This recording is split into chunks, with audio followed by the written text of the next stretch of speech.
मार चलो भैया।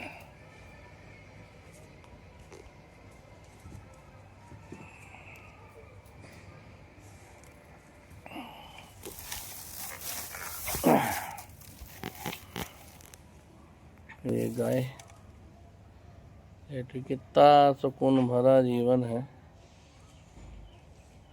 आप देखो, ना एसी की ज़रूरत, ना किसी की ज़रूरत, अपना आराम से लेटे रहो। अपना अपना पैसा कमा तो सुकून तो है ज़िंदगी में, और क्या चाहिए सुकून के अलावा। सुकून है तो सब कुछ है, नहीं तो कुछ नहीं।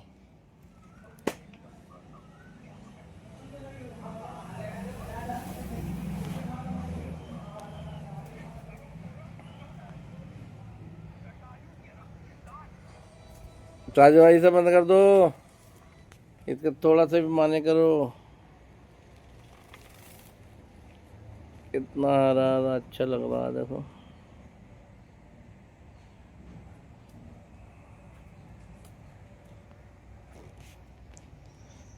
अभी हमारे साजिद भाई बैठे हुए हैं, कोई फिल्म के बारे में अपना डिस्कस करना आए हैं, और हम भी लेटे हुए हैं भैया इन्हीं के पास। ये देखो, थोड़ा चारपाई पर लेटने के बाद साजिद भाई आराम मिलता है, बहुत बहुत सुकून मिलता। डबल बेड से ज़्यादा अच्छा हमें चारपाई लगती है।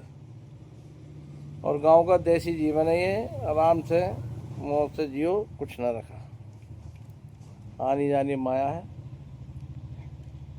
और वास्तव में अधिक सबसे अच्छी बात यह है कि मैं भी मानता हूँ कि जितने ज़्यादा पेड़ लगे हुए होंगे, जितने ज़्यादा पेड़ लगे होंगे साजिद भाई, उतनी ही गर्मी कम होगी। हाँ बिल्कुल सही बात। और मैं तो एक चीज़ और देख रहा हूँ अपने इंडिया में साजिद भाई, कि वो चीज़ इतनी बुरी फैल चुकी है।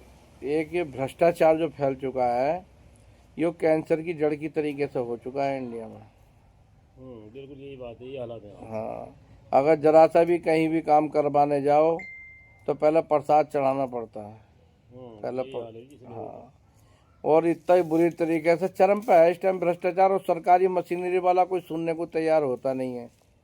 अब होता क्या है, शुरू में जब लड़का लगता है, मेहनत करता है, तब उसके मन में भ्रष्टाचार की नहीं होती, समझ गए।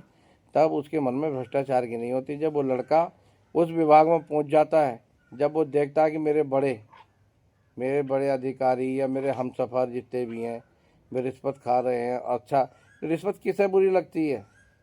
किसी को बुरी नहीं लगती। पैसा किसे बुरा लगता है? किसी को नहीं लगता। हाँ, जो सच्चा इंसान होगा उसे हराम की कमाई अलग ही रहती है, वो हराम की कमाई नहीं मानता है। ये हराम की कमाई दो प्रकार की होती है दोस्तों, एक हराम की कमाई, एक हलाल की कमाई। हराम की कमाई वो होती है जो फोकट में मिलती है, और हलाल हलाल की कमाई वो होती है जो मेहनत से कमाते हैं ना हम, और तो प्राप्त होती है। मगर इन कमाई का जो है रूपरेखा भी अलग अलग है। मैं आपको बताऊं, जो हराम का कमाया हुआ धन होता ना, वो हराम में जाता, या मतलब जाएगा, वो ऐसे ही निकल जाएगा। जो मेहनत का जो पैसा होता है ना, वो अगर यदि 1 रुपया भी तुम्हारे किसी ने मार लिया ना, तो उसका निकल जाएगा, कभी व्यर्थ नहीं जानेगा। ये मैंने अपनी ज़िंदगी में देखा है। अब मैं आपको बात बताता हूँ कि कितना बुरी तरीके से भैया भ्रष्टाचार हो रहा। यदि सड़क बन रही है तो उसमें भ्रष्टाचार, नौकरी पा कोई यदि आदमी बैठा है, कोई कहीं जा रहा है नापने ज़मीन जा रहा है, या कोई भी मुकदमा है, कोई भी तारीख है, या कोई भी, हर चीज़ में भ्रष्टाचार, हर चीज़ में भ्रष्टाचार, हर चीज़ में भ्रष्टाचार। यहाँ तक कि जो न्याय दिलाने वाले वे तक भ्रष्टाचार में लिप्त होते जा रहे हैं। तो आदमी क्या करेगा, कहाँ बचेगा? कहीं नहीं। मैं तो इन चीज़ों को देखकर बड़ा दुखी होता हूँ कि जिस कर्तव्य के लिए लड़का या लड़की कोई भी लगता है कि ना मैं इस नौकरी के लिए सही हूँ, अपना फिट मानता है, या नौकरी करने के लिए उत्साहित रहता है, जब वो उस पद पर बैठ जाता है, उस पद की गरिमा उससे समझ में आती है, जब तक उसे भ्रष्टाचार घेर लेता है। उस पद की गरिमा को तो जानता है वो, मगर भ्रष्टाचार उसके मन में जगह कर जाता है। काश अपने देश में भी कि जैसे चाइना है ना, चाइना जैसा सिस्टम हो जाए, तो मैं भी कहता हूँ कि इंडिया की पॉपुलेशन तो है ही, मगर इंडिया में भी इतने कर लगा रखे हैं कि कोई भी स्ट्रक्चर एकदम तैयार कर लो, हज़ारों करोड़ों रुपए की सौगात देते हैं। क्यों देते हो हज़ारों करोड़ों रुपए की सौगात, इधर दिया है उधर दिया है? ऐसी सौगातों से ये होता है, एक जल पेयजल घर घर जल और घर घर नल का जो संकल्प था, ये मैं मानता हूँ कि यूपी में तो नहीं है ज़रूरत इस घर घर जल की। वाटर लेवल काफ़ी अच्छा है।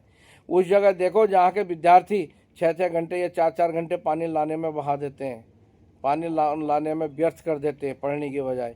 ऐसी जगह नल घर घर नल और घर घर जल भेजो। अब हमारे यहाँ क्या काम करा, प्लास्टिक के पाइप घेर के टंकियाँ लगा दी हैं। क्या प्लास्टिक के पाइप में पानी चल जाएगा? मैं नहीं चलने का। जब शहर में बड़े बड़े मोटे पाइपों में पानी नहीं चल पाता है लोहे के, तो यह प्लास्टिक की पंपियों में पानी चल जाएगा गाँव में। और दूसरी बात यह है, भ्रष्टाचार इतना अधिक हो चुका है कि मैं क्या बताऊं भाई साहब आपको। हमारे गांव में टंकी खड़ी है, बनी बाद में चूना पहला शुरू हो गया है, बनी बाद में है चूना पहला शुरू हो गया। तो ये भ्रष्टाचार है दोस्तों। अगर वो टंकी अगर गिरती है तो किसी न किसी के घर पर गिरेगी और मारेगी दूसरे को।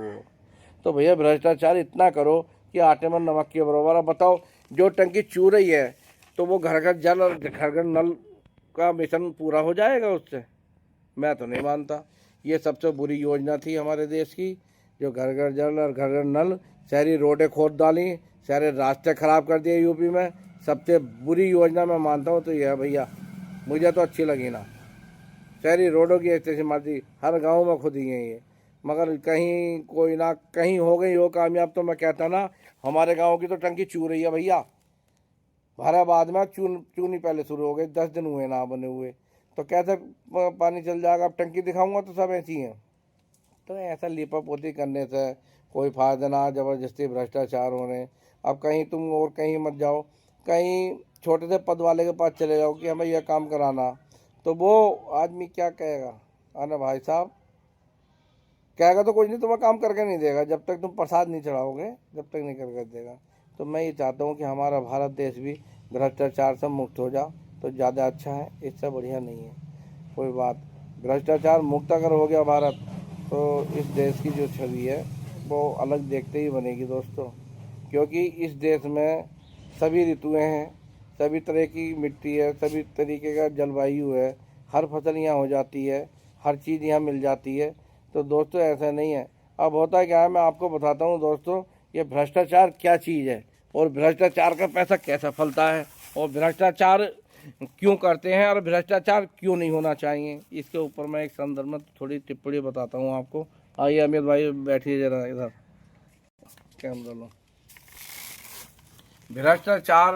भ्रष्टाचार एक ऐसा नासूर और ऐसा एक कैंसर है जिसकी रगों में बैठ जाता है, जिस देश की रग में बैठ जाता है, जिस मुल्क की रग में बैठ जाता है, वो जब तक नाश नहीं होता है, जब तक शरीर में फैलता नहीं है कैंसर, जब तक वो जो है कैंसर पीड़ित रहता है। इस कैंसर का भी समय आ चुका है।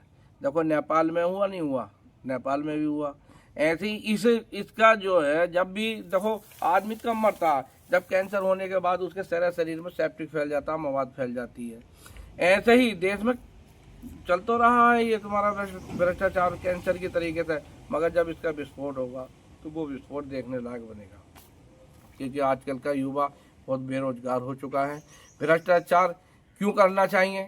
अरे भाई, मालदार हो जाओगे भ्रष्टाचार करके, बस ज़्यादा ज़्यादा यही कि पैसा होगा, थोड़ी सुख सुविधाएं ज़्यादा मिल जाएंगी, मगर वो तुम्हारी सुख सुविधा सब बेकार होंगी, निरर्थक होंगी। मेहनत से कमाया हुआ धनी कामयाब होता है और जो हराम का कमाया हुआ हराम में जाता है। अब मैं एक कहानी सुनाता हूँ दोस्तों आपको। एक आरटीओ साहब थे। अब जब जवानी रहती, शरीर में भुजाओं में बल रहता है ना, तब तक तो आदमी सोचता है कि हाँ मुझसे बड़ा कोई नहीं है। जब धीरे धीरे ये शक्ति क्षीण होती जाती है, बुद्धि मंद होती जाती है, हाथ पैर काम नहीं करते हैं, तब बाद में सोचता कि मैंने पीछे क्या करा था। उस आरटीओ ने, उसके 2 बच्चे थे, 2 लड़के थे, 1 लड़की थी। सत्य घटना है बिल्कुल। अब सुनेंगे तो भी भैया, मैंने नाम किसी का नहीं लिया है, मगर सत्य घटना है। जब 3 बच्चे थे तो एक लड़की की उन्होंने शादी कर दी धूमधाम से। कमाया किसके लिए? भ्रष्टाचार करके, ट्रक ड्राइवरों को परेशान करके, बीच में रोक रोक के मार पीट के पैसे ले लेके अब तुमने जो धन इकट्ठा करा, और वो धन इकट्ठा करा बच्चों के लिए, वो बच्चों के लिए और बीवी के लिए।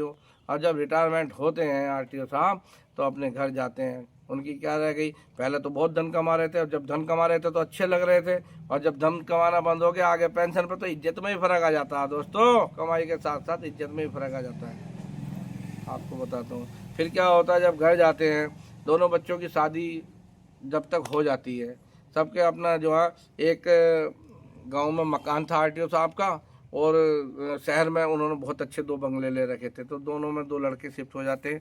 उनकी घरवाली जो आरटीओ साहब की घरवाली है वो भी उन्हें छोड़ के अपने बच्चों में ही चली जाती है ना, हमारे तुम्हें पेंशन की भी ज़रूरत नहीं, जबकि वे पेंशन भी वे ही निकालेंगे। अब आरटीओ साहब के साथ होता क्या, आरटीओ साहब जब 62 साल में तो वो रिटायर हुए थे, क्योंकि पहले 58 साल फिर 60 करी गई, फिर 62 साल में रिटायर हुए। रिटायर होने के बाद में जब 65 साल के हुए, 62 साल थे, रिटायर होने के बाद जब घर आए तो एक धक्का लगता है, रिटायरमेंट होने का आदमी को एक धक्का लगता है। भले ही ढोल बाजे के साथ आता है, मगर वो उस टाइम अंदर से टूटा हुआ और बिखरा हुआ होता है। चेहरे पे तो खुशी होती है उसके, मगर वो असलियत में अंदर से टूटा हुआ होता है। रिटायरमेंट का मतलब ये भी होता है कि तू जिंदगी से रिटायर हो गया, आप समझ गए, जिंदगी से। तब उसे धक्का लगता है, तब वो पिछली कहानी उसके दिमाग में रील दौड़ती है कि मैंने क्या बुरा करा, क्या भला करा, क्या करा दुनिया में आके। तब उन आरटीओ साहब के साथ होता क्या है, रिटायरमेंट होकर घर आ जाते हैं। आने के बाद में बच्चे अपने अपने चले जाते हैं। अब शाम को रोटी पानी की कोई पूछता नहीं है। जब रोटी पानी नहीं पूछता है तो क्या होता है कि उन्हें एक रोग लग जाता है, हाथ कपकपे का। अब हाथ कांपते रहते हैं, अब क्या करें, रोटी कैसे खाएं, रोटी कैसे खाएं। अब जो तुमने धन कमाया वो तुम्हारे काम नहीं आया, जिसके लिए तुमने धन कमाया वो तुम्हारे काम नहीं आया। ऐसे भ्रष्टाचार से धन कमाने से क्या फायदा। तो होता क्या है, जो गाँव की ज़मीन में भी रह रहे थे आरटीओ साहब या कोई भी मान लो जो रह रहे थे, उन्हें निकालने के लिए उनके बच्चे आते हैं ना, तुम यहाँ से निकलो, ये ज़मीन भी बेचेंगे हम, ये अब तुम वृद्धाश्रम में जाओ। किसके लिए कमाया, बच्चों के लिए, बीवी के लिए। बीवी भी बच्चों का साथ दे रही होती है, तब वे उनके मन में फिर दोबारा रील चलती है, मैंने किसके लिए कमाया, किसके लिए क्या करा, किसके लिए झूठ बोला। तो दोस्तों, तो यही बताने का मेरा मेन मकसद था। जब उनसे रोटी तक नहीं खाई जा रही थी, पड़ोसी खिलाया करे तो उन्हें टुकड़ा तोड़ के, तब उन्हें जो खींच के बाहर निकाल रहे थे, उनके वहाँ के पड़ोसी घर वाले जो उनके आस पड़ोस के से खड़े होकर देख रहे थे, तब वे कह रहे थे भाई मारो तो मत, तुमने सब बंगला गाड़ी सब ले लिया, अब ये यहाँ रह रहे, इन्हें ये जगह तो छोड़ दो। तो बहुत मुश्किलों से कहने के बाद पास पड़ोस के भी छोड़ के गए कि ना तुम्हें अरे वृद्धाश्रम में घेर देंगे, ये कर देंगे, वो कर देंगे। कुल मिला के जो भ्रष्टाचार करके आपने जो धन कमाया वो तुम्हारे काम ना आया। कहा था अगर तुम वही धन मेहनत करके, मेहनत का धन होता, क्या पता तुम्हारी औलाद या तुम्हारे साथ होती, तुम्हारी घरवाली तुम्हारे साथ होती। जैसा खाओगे अन्न वैसा रहेगा मन। तो दोस्तों, ये कहानी तो ये है कि जैसा खाओगे अन्न वैसा रहेगा मन, क्योंकि बुरा पैसा बुरी संगति में रहे तो बुरा ही असर तुम्हारे बच्चों पर भी पड़ा। उस पैसे का असर, जो पैसा था, जो भ्रष्टाचार से कमाया हुआ पैसा था, उस पैसे का असर आपके पूरे जीवन को ले डूबा। अब एक छोटी सी कहानी बताता हूँ, जैसा खाओगे अन्न वैसा रहेगा मन। ऐसा ही द्रौपदी का चीरहरण हो रहा था महाभारत में, भीष्म पितामह देख रहे थे। हालांकि भीष्म पितामह कह देते, क्या करता है, रुक जा। तो मजा कोई भीष्म पितामह के सामने जो बोल जाता, कोई नहीं बोलता। भीष्म पितामह तो अमर थे, इच्छा मृत्यु का वरदान केवल महाभारत में नहीं था भीष्म पितामह को। तो उन्होंने जो है द्रौपदी का चीरहरण होता रहा और भीष्म पितामह देखते रहे। जब भीष्म पितामह देखते रहे, भीष्म पितामह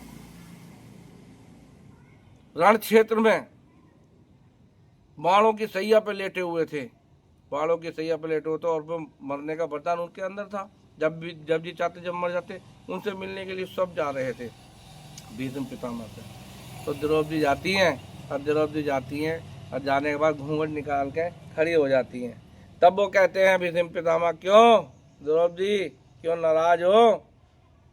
पहले तो नहीं नाराज क्यों होंगे पितामह, अरे नाराज हो, मैं जानता हूँ, अरे हाँ आपसे नाराज हूँ। अगर काश तुम उसमें महाभारत में जब मेरा चीरहरण हो रहा था, तब ये कह देते कि आपको कतई हाथ नहीं लगाना है, मजाल है जो मेरा शरीर को टच कर देता या मेरा को चीरहरण कर लेता, जो इतनी बात आगे बढ़ती। तो वो बोलते हैं, हंस के बोलते हैं भीष्म पितामह, हंसते, वाह, अरे बेटा एक बात बताऊं, ये जो है ना, जैसा खाओगे अन्न वैसा रहेगा मन। हालांकि मैं कोशिश कर रहा था, मगर मेरी बुद्धि भ्रष्ट हो चुकी थी। तब इस पितामह ने ये जवाब दिया। तो दोस्तों, मेरा आगे भी कहने का मतलब यही है, भ्रष्टाचार, पाप से कमाया हुआ पैसा कभी तुम्हारे काम नहीं आएगा। जो मेहनत से पैसा कमाओगे वो तुम्हारे काम आएगा दोस्तों। और आगे और क्या कहना चाहता हूँ, हाँ, कहानी तो बहुत याद है दोस्तों, आगे फिर सुनाऊंगा कोई ना कोई कहानी। मगर मुझे जो ये लगता है, जैसे ये भ्रष्टाचार कैंसर की तरीके से आधे शरीर में फैल चुका है भारत के, और जिस दिन पूरे शरीर में फैल गया तो विस्फोट होना तय है, बिल्कुल निश्चित। हर आदमी भ्रष्टाचार में, किसी भी ऑफिसर में चले जाओ, किसी भी, ये हमारे साजिद भाई हैं, कहानी अच्छी लगी है तो इन्हें सो गए, कहने बहुत अच्छा। तो आगे भी मैं और बातें बताता रहूँगा दोस्तों, और हमारी वीडियो ज़रूर देखना।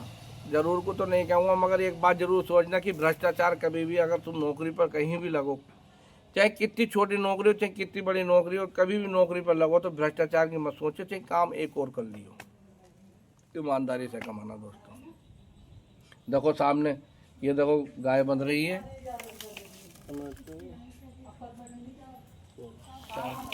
ये गाय बंध रही, और मैं आपको दिखाता हूँ। देखो सामने उधर जामन दिखा कर, ये जो छोटी छोटी देखो जामन, कितने सुंदर जामन है। और आपको मैं यहाँ अभी वो भी दिखाऊंगा, चमगादड़ बहुत मोटे मोटे।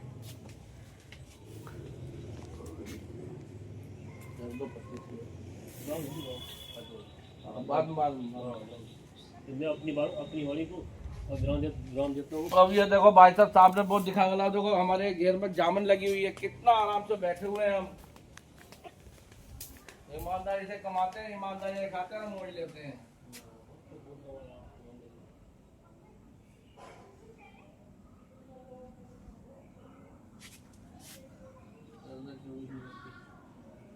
धीरे धीरे, बहुत धीरे धीरे।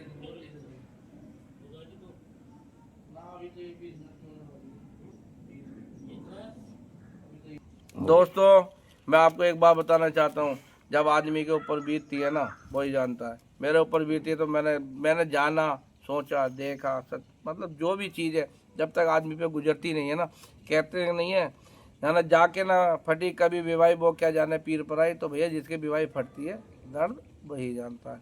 मेरे ऊपर जो बीती है मुझे पता है। जो मैंने मतलब हराम का भी नहीं कह सकते, जो नंबर 2 का पैसा कमाया था, वो मेरा सब ऐसी व्यर्थ ही चला गया। जिस दिन से मैंने मेहनत करनी शुरू करी है, उस दिन से आराम से बैठ के खा रहा हूँ और मौज ले रहा हूँ, ईश्वर की कृपा है।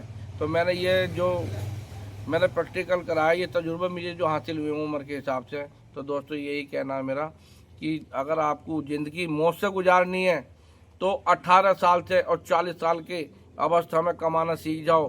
40 साल तक तुम बैठ कमाओ मेहनत करके, और 40 साल के बाद बैठ के खाओ, ये मेरी गारंटी है। ये मुकेश की गारंटी है। 40 साल तक तुम मेहनत करके कमा लो और 40 साल के बाद बैठ के खाओ। जो लड़का 25 साल तक कमाना नहीं सीखा, मैं नहीं मानता कि वो जल्दी से कमा पाएगा। तो वो कमाने एक निरंतर प्रक्रिया ये नहीं है कि नौकरी लग जा, वो घर में भी काम करेगा, वो जंगल का भी करेगा, वो नौकरी के लिए लगने के लिए भी करेगा। जरूरी नहीं कि नौकरी लगने के बाद वो घर में भी काम कर सकता। अब मगर जिसने ना घर का करता और ना ही नौकरी लगी और 25 साल तक उम्र गुजार दी, तो वो मुझे नहीं लगता कि ज़िंदगी में कुछ कर पावे दोस्तों। और बात कहने को तो बहुत सच्ची घटनाएं हैं।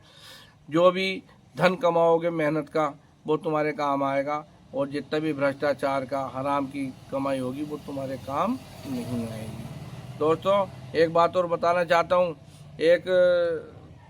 मैं नाम नहीं लेना चाहता, एक विभाग में थे, किसी में मान लो, उनके जो हैं 2 लड़के थे, और उन्होंने इतना कमाया, बहुत कमाया अपने जीवन में। कमाने के बाद में उन्होंने वो बालकों को, अपनों को बड़ा अच्छे खासी तालीम देने के बाद सबकी नौकरियां लग गई। नौकरियां लगने के बाद जब वे रिटायरमेंट होकर आते हैं, तो उनकी घरवाली गुजर जाती है। जब घरवाली गुजर जाती है तो रोटी देने के लिए क्या होता है पता?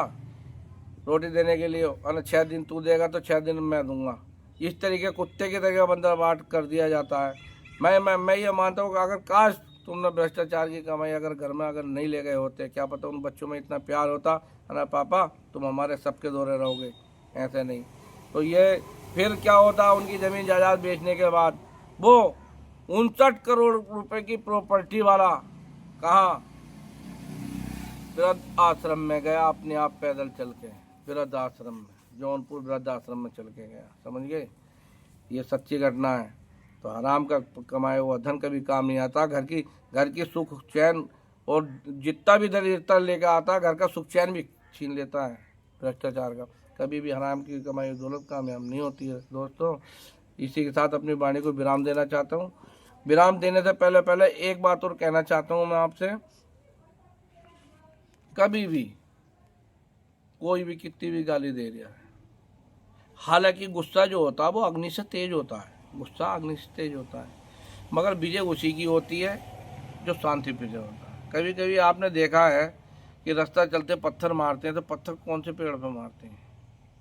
पत्थर कौन से पेड़ पे मारते हैं? पत्थर उस पेड़ पे ज़्यादा मारते हैं जिसमें फल लगा हुआ होता है, क्योंकि चढ़ नहीं पाते हैं उसे तोड़ने के लिए, तो सोचते जल्दी प्राप्त कर लें, तो पत्थर मार के तोड़ना चाहते हैं, क्योंकि उनका लगाया हुआ तो होता नहीं है, वो दूसरे के पेड़ पर से तोड़ना चाहते हैं। अपना पेड़ होगा तो चढ़ के तोड़ेगा, ये डंगर से तोड़ेगा।